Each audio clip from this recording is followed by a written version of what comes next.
2017. Ano da Palavra.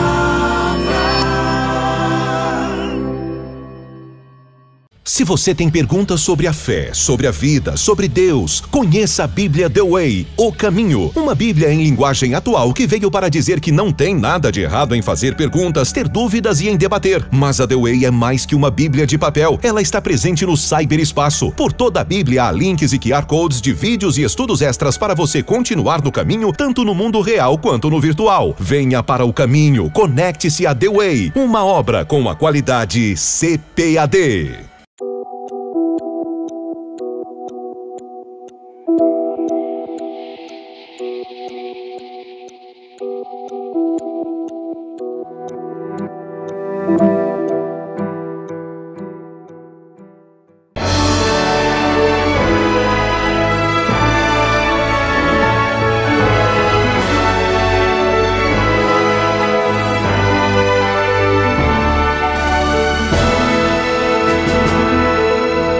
Subsídios. Lições Bíblicas. Jovens. Lição 4. O cristão diante da pobreza e da desigualdade social. A paz do Senhor, querido professor, professora da Escola Dominical. Estamos chegando à quarta lição do nosso trimestre. Eu espero que as lições passadas tenham sido boas lições para os teus alunos, que tenham sido aulas proveitosas, aulas abençoadas, que tenham enriquecido a vida deles espiritualmente, socialmente falando. Eu queria lembrá-los que, além do conteúdo da nossa lição, eu publiquei o livro Seguidores de Cristo, Testemunhando numa Sociedade em Ruínas. É um livro de apoio, ele complementa a lição. Além do conteúdo que consta na revista, eu trago aqui no livro conteúdo adicional, com uma vasta bibliografia, que certamente vai te ajudar para que você tenha aulas melhores, com um conteúdo abrangente para os seus alunos. Na lição que nós estudaremos hoje, o título é O Cristão diante da Pobreza e da Desigualdade Social. Mais um grave problema social, assim como o problema da fome, a desigualdade social e a pobreza são graves problemas que imperam na nossa sociedade em ruínas. Com relação a esse assunto, precisamos lembrar o conceito de pobre e o conceito de desigualdade social. Pobre, de acordo com uma definição econômica, é aquele que não recebe o mínimo para sua própria subsistência. Ou seja, ele ou não ganha ou ganha muito pouco para manter as suas necessidades vitais básicas. Esse é o conceito do pobre. Segundo o Banco Mundial, ele estima que quando uma pessoa recebe menos de 1,9 dólares por dia, essa pessoa é considerada como uma pessoa pobre. E nós sabemos que no mundo atual existem muitas pessoas em condições de pobreza, principalmente em países em desenvolvimento. Inclusive, no Brasil, nós temos muitas cidades que se encontram nessa situação. O outro conceito que é importante que você esclareça para os seus alunos é o conceito de desigualdade social. O que é desigualdade social? Quando nós falamos de desigualdade social, nós estamos falando exatamente de diferença de rendas na nossa sociedade. Pessoas que ganham muito e muitos que ganham pouco. E há, portanto, uma diferença, há uma desigualdade. É preciso dizer realmente que existe um certo limite de desigualdade que faz parte da vida em sociedade. O problema é que quando nós temos uma desigualdade social alarmante, aí nós temos uma injustiça, e principalmente uma injustiça social, e vivemos, portanto, em uma sociedade fraturada. Diante desse problema social, nós temos também nas Escrituras ensinamentos que nós podemos extrair, e nós vamos utilizar esses ensinamentos que estão contidos nas Escrituras para tratar desse tema, trazer esse assunto para a reflexão dos seus alunos, para que eles entendam essa problemática a partir da perspectiva cristã e atuem para combater a pobreza e a desigualdade social. Vale dizer que a Bíblia Sagrada contém várias recomendações acerca do cuidado ao pobre e também contra aqueles que fazem com que exista a desigualdade ou aquilo que nós chamamos de injustiça social. Veja, por exemplo, Provérbios 28, 27 diz o seguinte: o que dá ao pobre não terá necessidade, mas o que esconde os seus olhos terá muitas maldições. Ou seja, aquela pessoa que não se preocupa com o pobre. E além de não se preocupar com o pobre, ele faz de conta com que o pobre não exista. Provérbios 22, 22 diz o seguinte: não roubes ao pobre porque é pobre, e nem atropeles na porta o aflito. Olha só Provérbios 14, 31.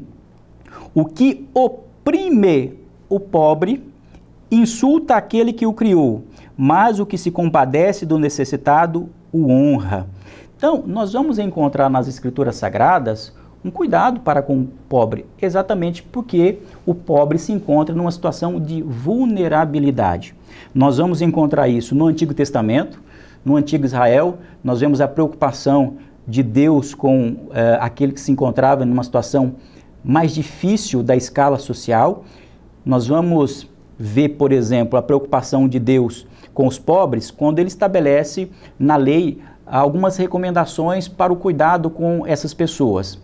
Nós encontramos, por exemplo, a lei da respiga, ou seja, os ricos, na sua atividade de agricultura, ao fazer a colheita do produto daquela agricultura, eles poderiam, na verdade, eles deveriam deixar sobejando parte da lavoura para que os pobres fizessem uso daquele alimento para que eles pudessem utilizar na família dele. Então, nós vamos encontrar vários aspectos no Antigo Testamento e no Novo Testamento. Nós vamos ver Jesus se preocupando com o pobre, né? Nós vamos ver Jesus andando com os pobres, nós vamos ver Jesus dando conselhos acerca dos pobres. Mas apesar disso, é necessário aqui fazer um parênteses, e eu recomendo que você, como dica, trate desse assunto com os seus alunos. Existe uma teologia que é chamada de teologia da libertação, que não se enquadra naquilo que nós acreditamos dos ensinamentos das Escrituras. Uma coisa é nós nos preocuparmos com o pobre, porque a Bíblia estabelece esse cuidado com o pobre, porque, primeiro, que ele é criatura de Deus, segundo, porque ele se encontra numa situação de vulnerabilidade.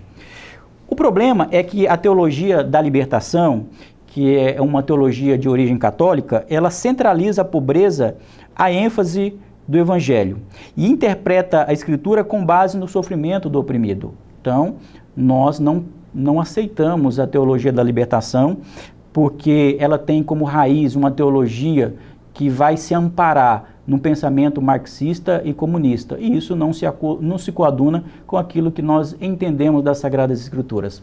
Nós temos um cuidado para com o pobre, porque Deus ama todas as pessoas de maneira indistinta. Em relação à desigualdade social, é preciso dizer, principalmente nós que somos pentecostais e que acreditamos no dom de profecia, nós vamos encontrar lá no Antigo Testamento Deus usando vários dos seus profetas para que pudessem profetizar contra as injustiças. Nós vamos perceber então que a profecia, Deus utiliza profetas. Me deixa aqui dar alguns exemplos. Nós vamos ver Isaías bradando contra os príncipes da sua época, por não fazerem justiça aos órfãos e também não se importarem com as viúvas. Nós vamos ver isso lá em Isaías capítulo 1, versículo 23. Nós vamos ver Jeremias, ele profetizando contra o rei de Judá, porque ele estava expoliando e oprimindo aqueles que se encontravam em uma situação menos privilegiada. Nós vamos ver Miqueias alçando a voz contra a corrupção dos poderosos, e eles subjugavam o povo naquele contexto. Nós vamos ver aqui Zacarias, lá em Zacarias capítulo 7, versículo 9, ele mostrando piedade e misericórdia para com essas pessoas vulneráveis. Então, o que nós vamos encontrar no Antigo Testamento são várias profecias por parte de profetas levantados por Deus, bradando contra a injustiça social. E se nós acreditamos na profecia E se nós acreditamos que a profecia é um dom divino, nós precisamos então utilizar de um ponto de vista eminentemente bíblico a profecia, não a profecia no sentido de dom que as pessoas recebem, especialmente para repassar para alguém uma mensagem da parte de Deus. Mas, como diz um determinado autor, um teólogo cristão e pentecostal norte-americano chamado Amos Young, ele vai dizer que a igreja cristã, ela tem um ofício profético. E se a igreja cristã tem um ofício profético, é papel, é responsabilidade da igreja exatamente profetizar contra a injustiça social na atualidade. Então, quando nós percebemos a existência de injustiça, de pessoas que padecem necessidade na atualidade, nós precisamos nos preocupar com essas pessoas, precisamos demonstrar que temos empatia para com elas e precisamos demonstrar quando há grande desigualdade social que nós precisamos intervir diante dessa realidade social. Mais uma vez, nós vamos encontrar nas Escrituras também algumas recomendações para nós enfrentarmos o problema da pobreza. Primeira coisa com relação ao problema da pobreza, dentro de uma perspectiva cristã, é que o pobre, ele merece cuidado, como eu já mencionei, porque ele é criatura, ele foi criado pelo próprio Deus. E se ele foi criado pelo próprio Deus, nós precisamos amparar as pessoas que se encontram nessa condição. Veja, mas nós vamos também, dentro de uma perspectiva macro, isto é, além do cuidado especial pelas pessoas que se encontram em situação de pobreza, nós podemos extrair das Escrituras alguns princípios, alguns valores que podem direcionar uma economia que pode combater a pobreza e a desigualdade social. Nós vamos encontrar isso nas Escrituras. Como eu mencionei, nós encontramos princípios no Antigo Testamento, mas nós vamos encontrar isso também no Novo Testamento. Isso é interessante para você refletir com os seus alunos. A economia, embora seja considerado um tema secular, nós, como cristãos, podemos contribuir para esse tipo de discussão. O que nós encontramos nas Escrituras? Primeiro, nós vamos perceber a valorização da propriedade privada. Propriedade privada é o direito que cada pessoa tem de ter a sua própria propriedade. Nós vamos encontrar nas Escrituras essa defesa contra a ideia de que somente o governo deve deter todas as propriedades. Algumas pessoas vão dizer que a igreja primitiva, quando se afirma que eles tinham em comum, que eles estavam praticando um comunismo ali, porque, segundo eles, assim a Bíblia diz. Isso é uma visão equivocada do relato bíblico, porque ali não se praticava o comunismo, porque o comunismo pressupõe que as pessoas não mantêm o direito à sua propriedade privada. Mas ali fica evidente que eles doavam aquilo que eles tinham, ou seja, as suas propriedades, por livre e espontânea vontade. Em um regime comunista isso não acontece. O próprio Estado vai lá e pega aquilo que é da pessoa e joga para o próprio Estado e divide entre as demais. Ali nós vamos perceber que não há a intervenção do Estado. As pessoas, compungidas em seus corações pelo Espírito Santo de Deus, tocadas pelo Espírito Santo de Deus, eles distribuíam as suas propriedades àqueles que necessitavam. Então nós vamos encontrar lá em Êxodo, capítulo 20, versículo 15, princípios que nós vamos extrair o significado ou aplicação da proteção à propriedade privada.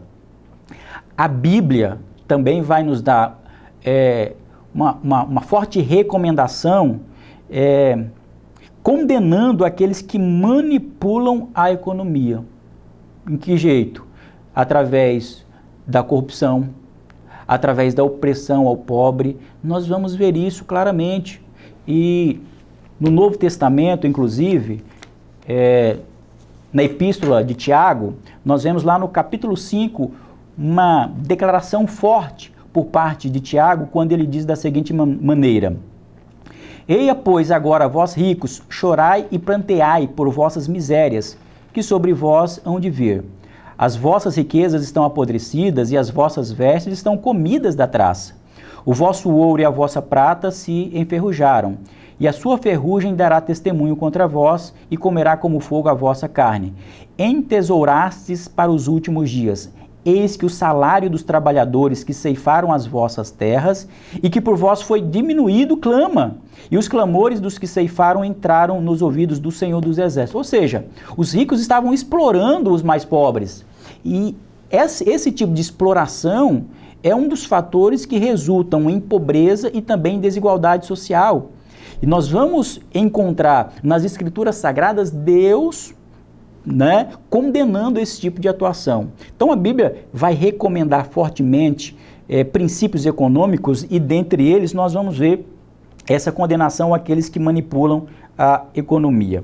É claro, assim como nós falamos acerca do problema da fome que impera no mundo, impera na sociedade, e que além desses aspectos estruturais que nós podemos atuar para erigir um sistema adequado para a vida em sociedade, para que as pessoas possam ter liberdade, para que possam trabalhar, para que possam conquistar o alimento através dos seus próprios esforços, obviamente que nós vamos também ter que caminhar para a assistência, e não somente a assistência, mas também o desenvolvimento. E aqui, uma vez mais, entra a atuação da igreja. A igreja, além da ajuda específica àqueles que têm necessidade, que vivem numa situação de pobreza, a igreja pode desenvolver projetos sociais importantes. E daí a importância da juventude, ela entender essa problemática e atuar também.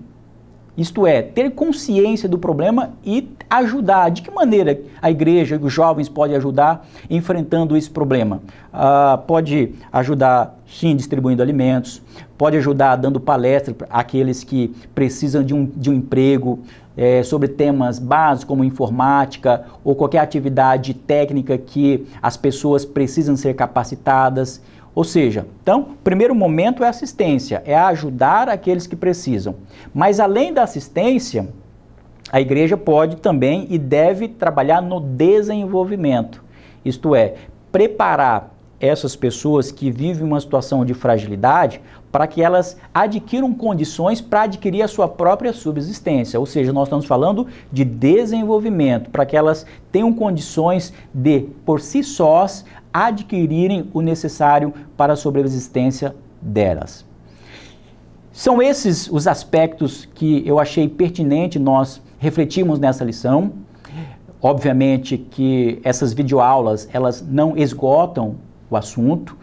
Como eu mencionei, você vai encontrar conteúdo adicional no livro, que é o livro que complementa a revista da Escola Dominical, mas também você pode pesquisar na internet, você pode ler outros livros que vão ajudar na aplicação desse conteúdo em sala de aula. E mais uma vez, eu oro para que Deus abençoe a tua vida, abençoe a tua aula, que os seus alunos sejam impactados por essas lições, para que eles vejam a importância dessas temáticas, se conscientizem da relevância cristã na sociedade. Que Deus abençoe a tua vida, no nome de Jesus.